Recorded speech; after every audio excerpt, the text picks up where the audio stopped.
मुख्यमंत्री देवेंद्र फडणवीस यांच्या वाढदिवसानिमित्त स्वर्गीय विष्णुपंत तात्यासाहेब कोठे प्रतिष्ठानतर्फे 56,000 वह्यांच्या वाटप उपक्रमाचा शुभारंभ करण्यात आला।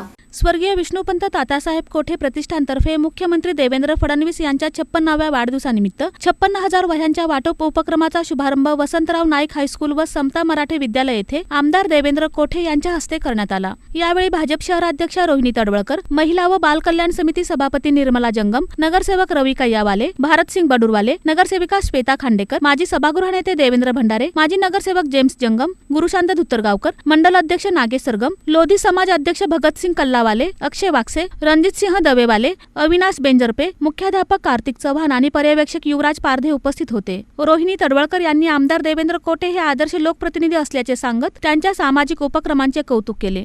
तर आमदार देवेंद्र कोठे यांनी वाढदिवस सामाजिक उपक्रमातून साजरा करत गरजू विद्यार्थ्यांना मदत करण्याचे आवाहन केले। या उपक्रमासाठी अभिषेक चिंता, अंबादास सकिनाल, त्रिमूर्ती बल्ला, पवन खांडेकर, ओंकार राजगे, अभिषेक बोल्ली, नागेश मेहत्रे, सागर बल्ला, उदयराज गुल्लापल्ली, अमर शिंदे, लकी दिवेकर व सहकार्यांनी विशेष परिश्रम घेतले। तसेच शाळेसमोरील फुटलेल्या ड्रेनेज पाईपची पाहणी करून पुढील 2 दिवसात दुरुस्ती करण्याच्या सूचना आमदार देवेंद्र कोठे यांनी संबंधितांना दिल्या।